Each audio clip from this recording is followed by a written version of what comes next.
সাগর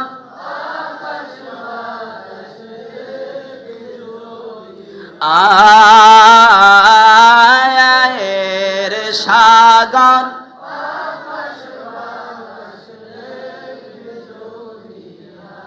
আপনারা দুপুরে ভাত খাইছেন? কারা কারা ভাত খান নাই হাত তোলেন। মাশাআল্লাহ। তো আপনারা এত ফল খান, এত খাবার খান, এত ফল খান, বল কই আপনাদের? একটু জোরে জোরে বলতে হবে না? বলেন, ত্রিভুবনের প্রিয় মুহাম্মদ, ত্রিভুবনের প্রিয় মুহাম্মদ এলার দুনিয়ার সাগর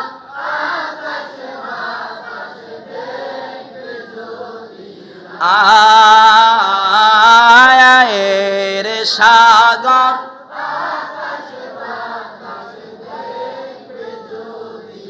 দেখ আমিনা মায়ের কোলে ধোলে শিশু ইসলাম দোলে কচি মুখে শাহাদাতের কচি মুখে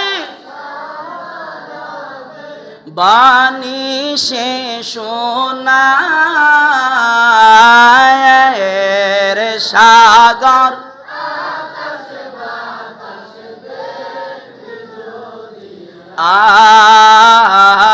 আয়ের সাগর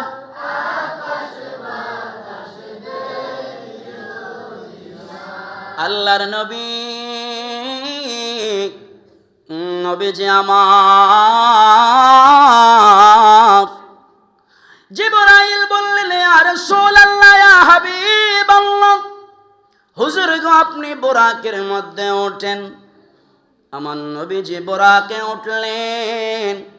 বুরাকে ওঠার পরে যখন মক্কা থেকে ইয়াসরিব গেলেন, যেটার নাম হলো মদিনা, ইয়াসরিব যাওয়ার পরে জিবরাইল বললেন, ইনজিল ইয়া রাসূলুল্লাহ, নবী গো আপনি এই শহরের মধ্যে একটু অবতরণ করুন। ইনজিল ইয়া রাসূলুল্লাহ, ওগো মায়ার নবী আপনি নেমে পড়েন, এখানে 2 রাকাত নামাজ পড়েন। তার কারণ হলো এই ইয়াসরিব শহরের আবহাওয়া অনেক দুর্বিষহ। ইয়া রাসূলুল্লাহ, রোগাক্রান্ত আবহাওয়া, এই এলাকার মধ্যে বেশি কলেরার সৃষ্টি হয়। আমার নবীজি মদিনাতুল মুনাওয়ারার মধ্যে নামলেন, 2 রাকাত নামাজ পড়লেন।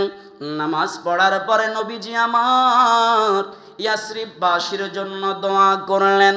জিবরাইল বলে, ইয়া রাসূলুল্লাহ, আপনি যখন মক্কা থেকে হিজরত করবেন, এই মদিনাতুল মুনাওয়ারার মধ্যে আপনি আসবেন।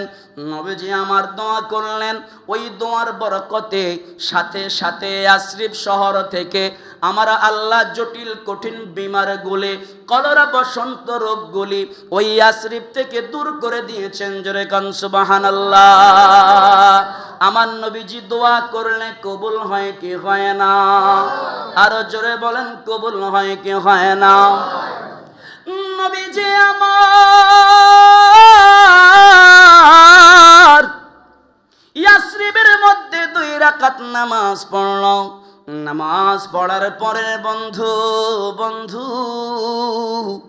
বোরাক চলে চলে চলে চলার পরে কিছুক্ষণ পরে মাদিয়ান নামক একটি জায়গা রয়েছে। ওই মাদিয়ান শহরের মধ্যে আমার নবীজি 2 রাকাত নামাজ পড়লেন। নামাজ পড়ার পরে আমার নবীজি আবারও বোরাকের মধ্যে উঠলেন। বোরাকের মধ্যে ওঠার পরে মিশরের উপর দিয়ে যখন যাচ্ছিলেন, মিশরের উপত্যকায় গিয়ে যখন পৌঁছেছেন, পৌঁছার পরে আমার নবীজি বললেন, জিবরাইল রে এখানে নামো। বোরাকটা সহ জিবরাইল সহ নবীজি আমার দাঁড়িয়ে গেলেন, নেমে পড়লেন। আমার নবীজি বলছেন, বুখারীর বর্ণনা, মারারতু বিমুসা লাইলাতা উসরিয়া বি ইনদাল কাসিবিল আহমার।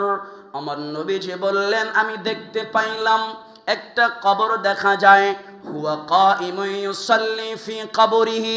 আমার উস্তাদ জি উনি বুঝবেন, মাদ্রাসার ছাত্র যারা আছে ওনারা বুঝবেন, কবরিহি শব্দটা হরফে জার ইস্তিলা হয়েছে, আলার অর্থ প্রকাশ করে। আলা মানে হলো উপরে। হুয়া কাইমুন ইউসাল্লি ফি কবরিহি, হযরতে মুসা কালিমুল্লাহ ওই লাল টিলার উপরে দাঁড়িয়ে দাঁড়িয়ে নামাজ আদায় করতেছে। মুসা কালিমুল্লাহ যদি কবরে নামাজ আদায় করতে পারে, তাহলে কবরে নামাজ কি জিন্দা মানুষে পড়ে না মরা মানুষে পড়ে? বাংলা কথা আমার বুঝেননি আপনারা? আমার কথা বুঝতে কষ্ট হয়নি? এবার বলেন তো, কবরে জীবিত মানুষ নামাজ পড়ে না মুর্দা মানুষ? মুসা কালিমুল্লাহ লাল টিলার উপরে দাঁড়াইয়া নামাজ পড়ে রে বন্ধু।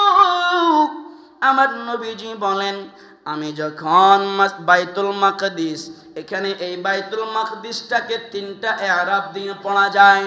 একটা হলো বাইতুল মুকাদ্দাস, আরেকটা হলো বাইতুল মুকাদ্দিস, আরেকটা হলো বাইতুল মাকদিস। তবে প্রসিদ্ধ রওয়ায়াত হলো বাইতুল মাকদিস। এই বাইতুল মাকদিসের মধ্যে যখন গেল, সমস্ত নবীরা সাফান সাফা সারিবদ্ধ হয়ে দাঁড়িয়ে আছে। উলুল আজম 25 জন পয়গম্বর আমার নবীজির কাছে আসলেন। আসার পরে রে বন্ধু, আমাদের আব্বা জান আদি পিতা, আমাদের আদি পিতা আবুল বাশার, জান্নাতের ভিতরে যার নাম হবে আবু মুহাম্মদ, হযরতে আদম সফিউল্লাহ পাগড়ি টাগড়ি বান্দা রেডি হচ্ছে, ইমামতি করবে। তিনি বলছেন, আবুল বাশার, আমি সমস্ত মানব জাতির পিতা, আজকের ইমামতি আমাকে করতে হবে। ইব্রাহিম খলিলুল্লাহ আলাইহিস সালাম বলে, মিল্লাতা আবিকুম ইব্রাহিম হুয়া সাম্মাকুমুল মুসলিমিন, আমি মুসলিম জাতির পিতা, মনে হয় আজকের ইমামতিটা আমাকে করতে হবে। জোরে কান সুবহানাল্লাহ। মুসলিম জাতির পিতার নাম কি? জোরে বলেন, মুসলিম জাতির পিতার নাম কি? এই মুসলিম জাতির পিতা বছরে বছরে চেঞ্জ হয় না। মুসলিম জাতির পিতা বছরে বছরে সংস্কার হয় না। আমার আল্লাহ সারা জীবনের জন্য কিয়ামত পর্যন্ত মুসলিম জাতির পিতা বানাইয়া ইব্রাহিম নবীকে দুনিয়ার জমিনে পাঠিয়েছে। জোরে কান সুবহানাল্লাহ।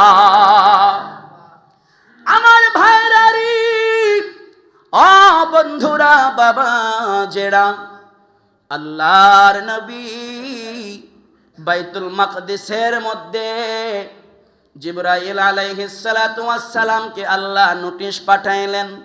জিবরাইল রে আমার বন্ধুকে বলে দাও, আজকের ইমামতি আদম নবী করবে না, মুসা নবী করবে না, ঈসা নবী করবে না, ইব্রাহিম নবী করবে না। আজকের ইমামতি তিনি করবেন, যাকে না বানাইলে আমি আল্লাহ কিছুই বানাইতাম না। ওই নবীকে আজকে ইমামতি করাইয়া তার লকব দিব ইমামুল মুরসালিন। জোরে কান সুবহানাল্লাহ। আল্লাহ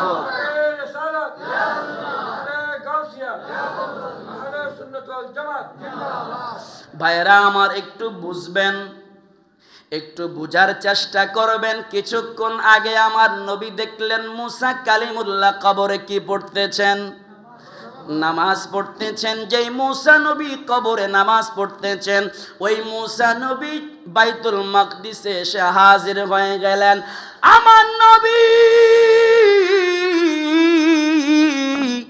মেরাজ করার জন্য আল্লাহর বাড়িতে যখন লা মাকানে লা জামানে যখন চলে গেলেন, প্রথম আসমান পেরিয়ে দ্বিতীয়, আপনার তৃতীয়, চতুর্থ, পঞ্চম, ষষ্ঠ, সপ্তম আসমান পেরিয়ে যখন বাইতুল মামুরে আমার নবী গেলেন, সপ্ত আকাশের উপরে বাইতুল মামুর। বাইতুল মামুরের সঙ্গে হেলান দিয়ে ইব্রাহিম খলিলুল্লাহ বসে আছে। আমার নবী ডাক দিয়ে কয়, ও ইব্রাহিম খলিলুল্লাহ, আমরা খানায় কাবাকে সামনে রেখে নামাজ পড়ি। যেই বাইতুল মামুর ফেরেশতাদের কাবা আপনি ওই বাইতুল মামুরকে পিস দিয়ে হেলান দিয়ে কেন বসে আছেন? আপনার কাছে কি এই খানে কাবা ফেরেশতাদের কাবার মূল্য কি নাই? ইব্রাহিম খলিলুল্লাহ বলে, ইয়া রাসূলুল্লাহ, ইয়া হাবিবাল্লাহ, নবী গো, ও গো মায়ার নবী, দয়াল নবী, এই বাইতুল মামুর হলো ফেরেশতাদের কাবা, মক্কার কাবা হলো মানুষদের কাবা, আর আপনি নবী হলেন সমস্ত সৃষ্টি জগতের কাবা। জোরে কোন সুবহান।